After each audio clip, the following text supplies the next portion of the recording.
안녕하세요. 경청교회 신입교사 여러분. 지금 이 시간은 교회와 예배란 무엇인가에 대해서 배울 것입니다. 자, 그러면 준비되셨으리라 믿고 교회와 예배란 무엇인지 설명하도록 하겠습니다.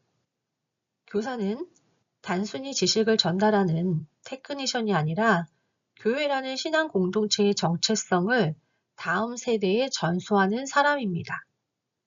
오늘 강의를 통해 우리가 몸담은 교회의 성경적 뿌리와 예배의 본질을 깊이 있게 대면하시길 바랍니다.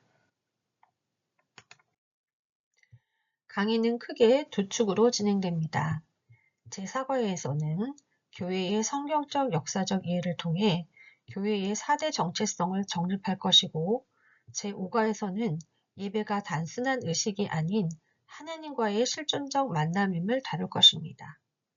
이 과정은 교사로서의 여러분의 사역이 어디에 근거해야 하는지 확인하는 성찰의 시간이 될 것이라 믿습니다.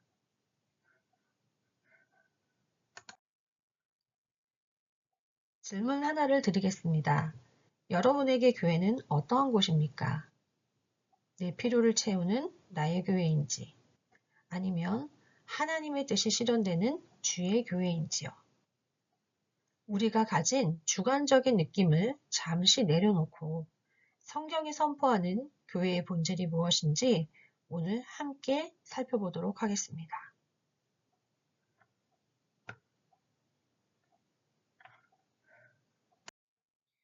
자료에서 보듯 성경적 인식을 정립하는 것이 모든 사역의 최우선입니다. 인간적인 통찰이나 사회 문화적 요구가 교회의 비전보다 앞서게 되면 교회는 주권자인 하나님의 목적 대신 인간의 욕망을 추구하는 집단으로 변질될 위험이 있습니다. 비전 이전에 성경적 안목을 갖추는 것이 교회의 교회다움임을 지키는 길입니다.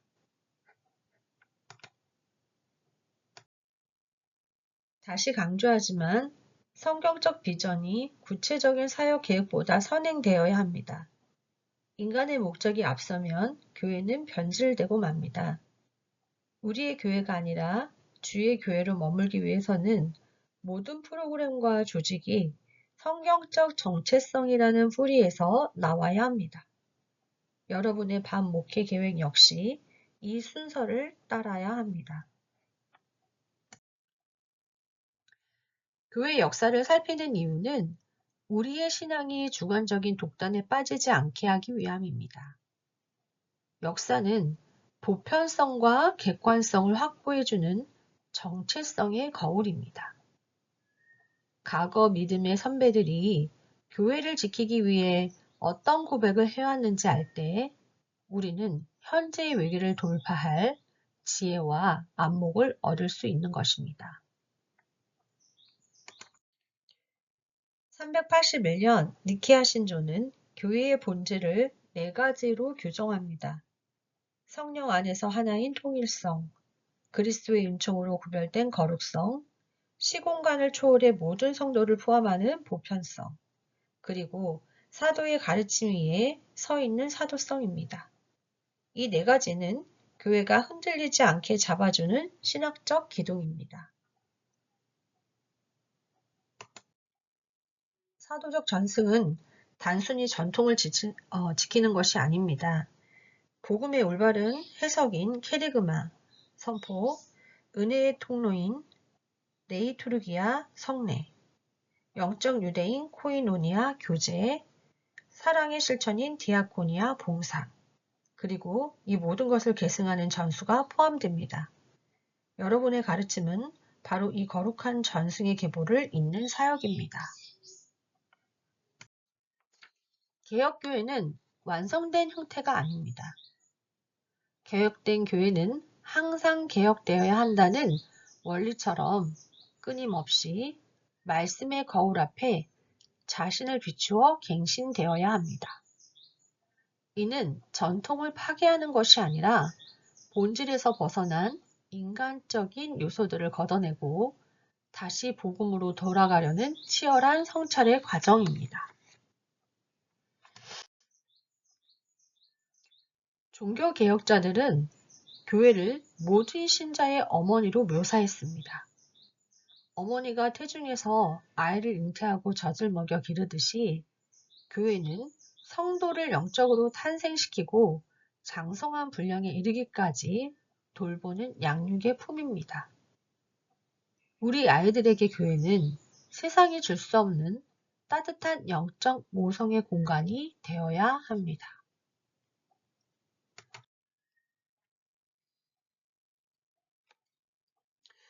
교회는 또한 평생교육의 학교입니다. 단순히 교리를 암기하는 것이 아니라 삶 전체를 통해 하나님의 말씀을 배우고 익히는 공동체입니다. 여기서 교육은 양육과 분리되지 않습니다. 가르치는 교사도 배우는 아이들도 함께 성숙해가는 유기적인 학습 공동체가 바로 교회입니다.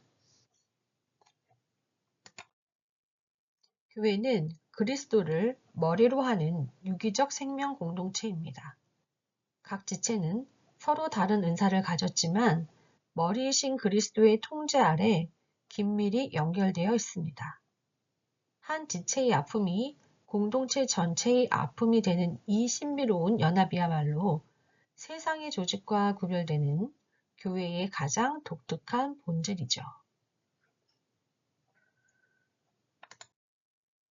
역사적으로 대형화된 교회의 매너리즘을 깨우는 것은 교회 속의 작은 교회인 소그룹 모임입니다.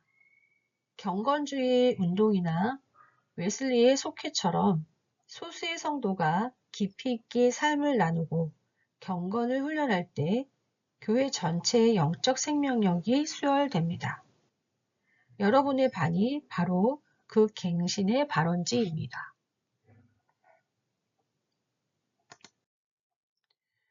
교회에는 지상의 제도적 실제인 보이는 교회와 시공간을 초월한 참된 성도의 연합인 보이지 않는 교회가 있습니다.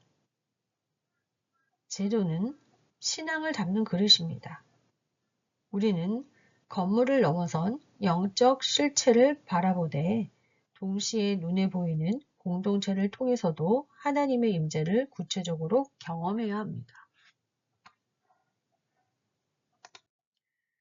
마틴 루터는 교회를 거룩한 성도들의 사귐이라고 불렀습니다. 이는 제도보다 사랑과 관계에 집중한 정의입니다. 복음이 올바르게 선포되고 그 복음 안에서 성도들이 서로 제사장이 되어 섬길 때 그곳에 비로소 참된 교회가 존재하게 됩니다.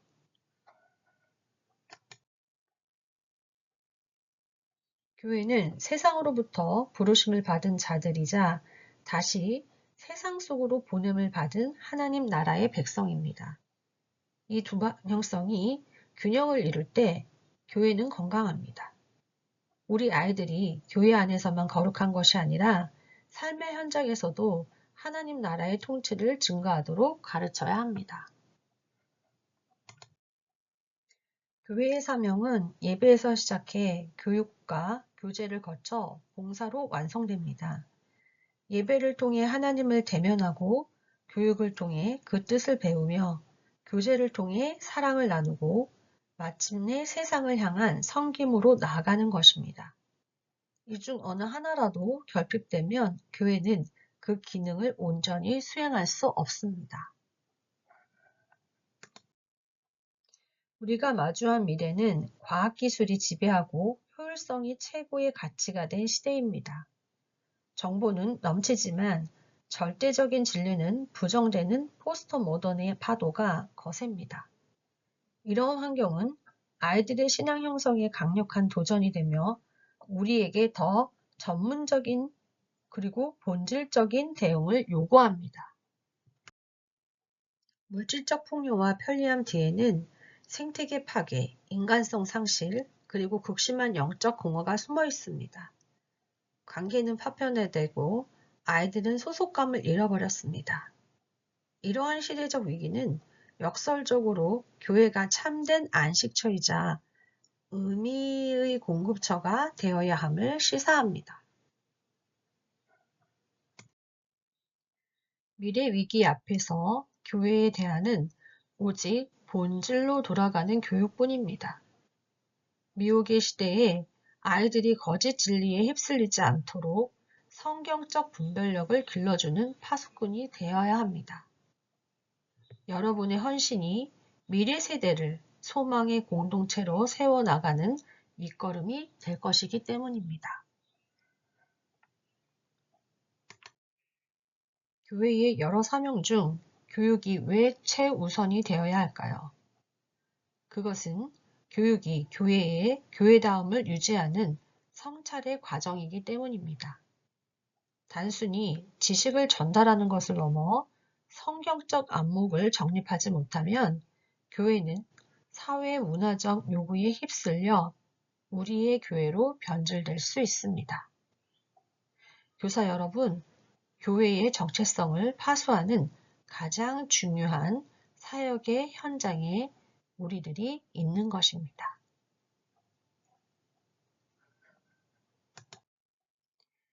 이제 제5가 예배란 무엇인가에 대해서 살펴보도록 하겠습니다.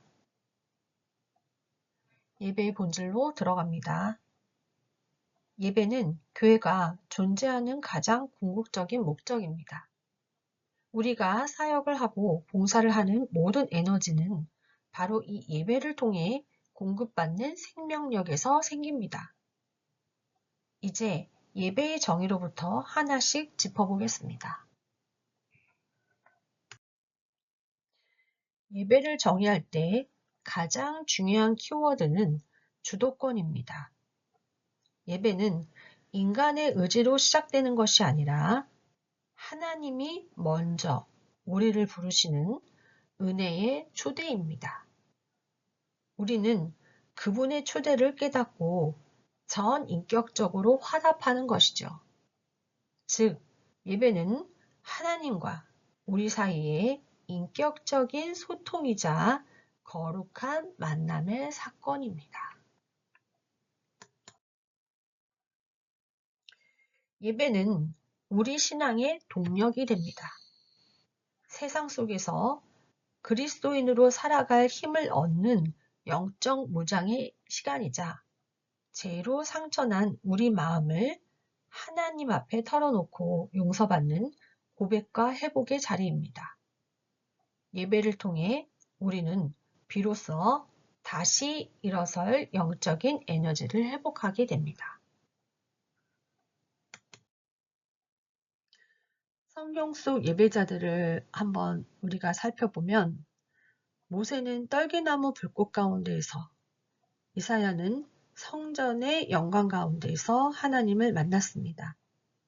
이처럼 예배는 과거의 기록을 읽는 시간이 아니라 지금 여기 임재하시는 하나님을 만나는 실제적인 사건이어야 합니다.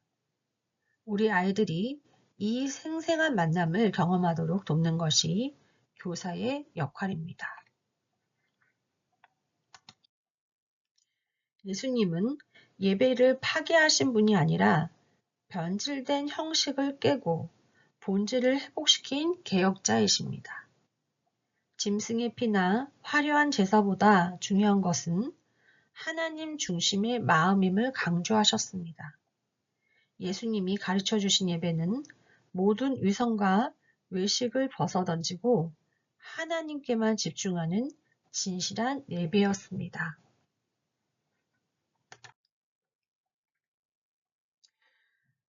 그렇다면 경계해야 할 예배의 모습이 있습니다.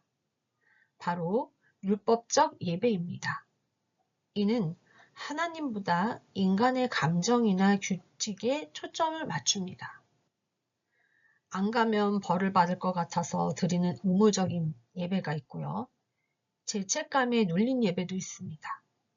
그리고 예배당 문을 나서는 순간 삶과 신앙이 분리되는 모습이 있습니다. 이런 예배는 공동체를 경직시키고 영적 생명력을 갉아먹습니다.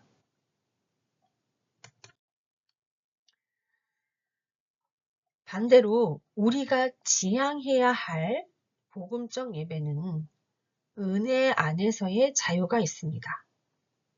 주일의 부활의 기쁨이 일상의 삶으로 확장되고 성령님의 인도하심에 따라 공동체가 함께 변화를 결단하게 됩니다. 형식에 매몰되지 않고 하나님의 살아계심에 감격하여 드리는 기쁨의 제사가 바로 복음적 예배입니다.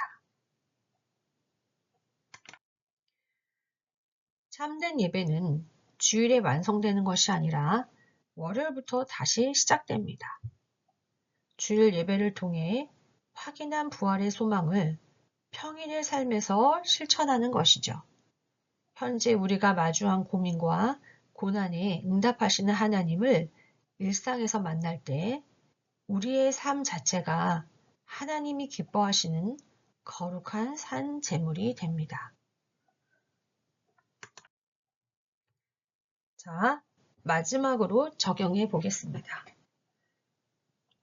예배 공간은 하나님께만 집중할 수 있도록 정돈되어야 합니다.